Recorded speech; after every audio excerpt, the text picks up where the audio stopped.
జై తెలంగాణ అందరికీ నమస్కారం।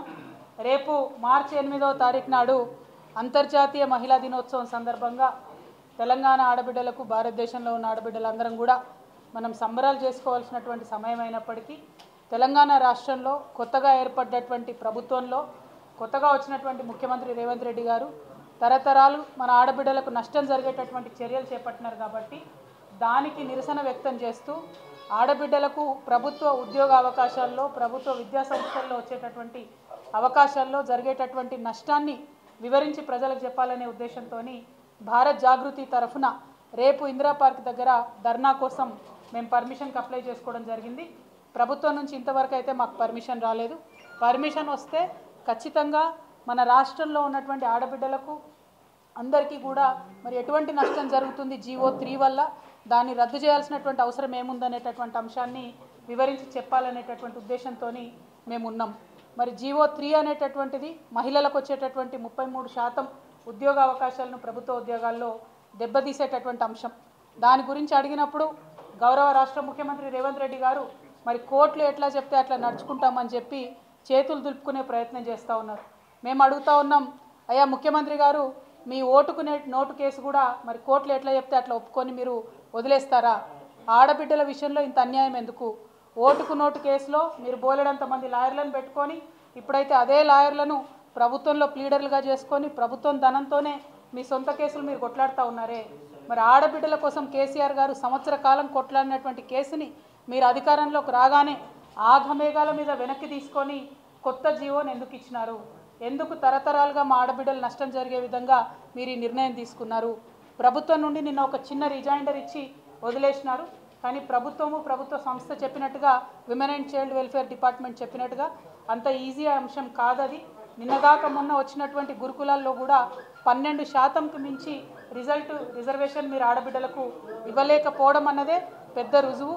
జీవో 3 అనేటటువంటిది తీరని నష్టం ఆడబిడ్డలకు చేస్తుంది కాబట్టి దాన్ని తక్షణమే వెనక్కి తీసుకోవాలనే డిమాండ్ని మేము చేస్తూ ఉన్నాం।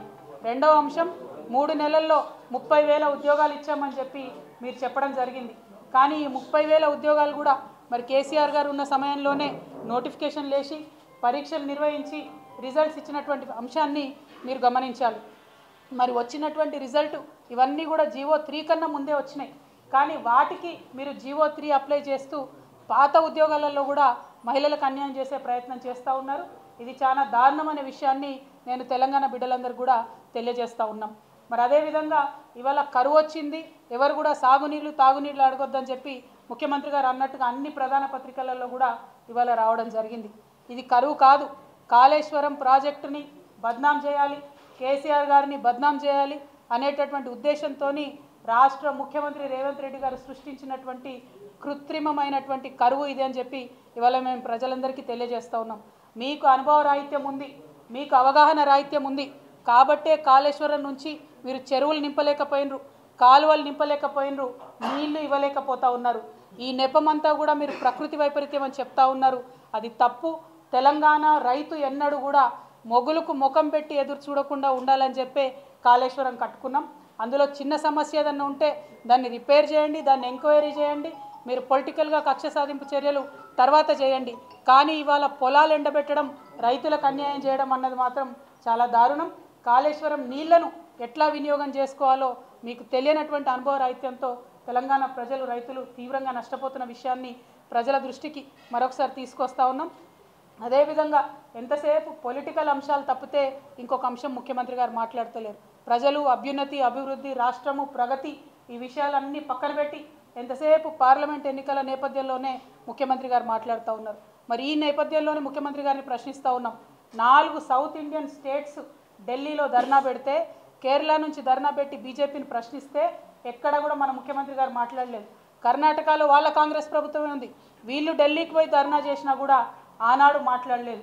తమిళనాడు ముఖ్యమంత్రి గారు సౌత్ ఇండియన్ ట్యాక్స్ అంతా సౌత్ ఇండియాకే రావాలి, ట్యాక్స్ డెవల్యూషన్లో సౌత్ ఇండియన్ స్టేట్స్కి అన్యాయం జరుగుతుందంటే కూడా ఈ ముఖ్యమంత్రి గారు ఎన్నడూ మాట్లాడలేదు। అన్నిటికన్నా ఎక్కువ మొన్న బడ్జెట్లో మన రాష్ట్రానికి ₹1 రాకపోయినా కూడా ప్రధానమంత్రి గారి మీద ఈ ముఖ్యమంత్రి గారు మాట్లాడలేదు। మీరు పొలిటికల్గా రాష్ట్రానికి అన్యాయం చేస్తున్నారు, అవగాహన లేక రైతులకు పొలాలు ఎండబెడతా ఉన్నారు। చాలా దారుణమైనటువంటి ఒక మహిళలంటే నిర్లక్ష్య వైఖరితోని మహిళలకు ప్రభుత్వ ఉద్యోగ అవకాశాల్లో గండి కొడతా ఉన్నారు. మరి ఈ వైఖరిని అంతా కూడా మేము ప్రజల ముందు స్పష్టంగా ఎత్తి చూపుతాం. మేము రేపటి నాడు మార్చి 8 నాడు పర్మిషన్ అడుగుతా ఉన్నాం ధర్నా చేయడానికి. మీరు చెప్పిన చాలా మాటలు చెప్పిరు, మా ప్రజాపాలనలో ఎవరన్నా ఎక్కడికన్నా పోవచ్చు, ధర్నాలు చేసుకోవచ్చు, పర్మిషన్ ఇస్తామని చెప్పినారు. మరి ఇవాళ మీరు అన్న మాట నిజమైతే రేపు మాకు పర్మిషన్ ఇవ్వండి. ఇట్స్ ఎ పొలిటికల్ మీటింగ్, శాంతియుతంగా పొద్దు నుండి సాయంత్రం వరకు కూర్చుంటాం, ప్రజలకు జరుగుతున్నటువంటి అన్యాయాన్ని వివరించి చెప్పేటటువంటి ప్రయత్నం చేస్తాం. ప్రజలకు అర్థమై మాకు మద్దతు ఇస్తేనే రేపటి నాడు అంశాలు ఉంటాయి తప్పితే ఇంకోటి కాదు. కాబట్టి మీరు తప్పు చేయలేదు అంటే GO3 కరెక్ట్ అని మీరు విశ్వసిస్తే పర్మిషన్ ఇవ్వాల్సిందిగా మేము ప్రభుత్వాన్ని విజ్ఞప్తి చేస్తూ ఉన్నాం. Thank you. జై తెలంగాణ. పర్మిషన్ ఇవ్వకపోయినా వెళ్ళేటటువంటి ప్రయత్నమే చేస్తాం ధర్నా చౌక్కి. ఎందుకంటే ధర్నా చౌక్ అనేటటువంటిది ఓపెన్, యాక్చువల్గా పర్మిషన్ కూడా అవసరం లేదని ఒకప్పుడు చెప్పారు. కానీ ఇవాళ పర్మిషన్ ఇవ్వకపోతే నిన్న భవ్య వైష్ణవి పాప వాళ్ళు చనిపోయినటువంటి వాళ్ళ తల్లిదండ్రులను కూడా కసాయి ప్రభుత్వం గొర్రెలు ఈడ్చేసినటువంటి వైఖరిని మనం చూసినాం. మరి మేమేదో పొలిటికల్గా స్టంట్ చేసి డ్రామా చేసి ఇందిరా పార్క్ దగ్గరకు పోయి అరెస్ట్ అవ్వాలనుకుంటలేము. మీరు ధైర్యం ఉంటే పర్మిషన్ ఇవ్వండి, అక్కడ కూర్చుంటాం, మార్నింగ్ 11 to ఈవినింగ్ 4 కూర్చుంటాం, విస్తారంగా ప్రజలకు వివరించి చెప్పేటటువంటి ప్రయత్నం చేస్తాం. పొలిటికల్ ఎరీనాలో ఫ్రీడమ్ ఆఫ్ స్పీచ్ ఉంటుందని చెప్పి మీరు వచ్చినారు కాబట్టి మీరు అడిగిందే మేము మిమ్మల్ని అడుగుతూ ఉన్నాం. రేపు భారత్ జాగృతికి ధర్నాకి పర్మిషన్ ఇవ్వవలసిందిగా మరొకసారి ప్రభుత్వాన్ని డిమాండ్ చేస్తాం.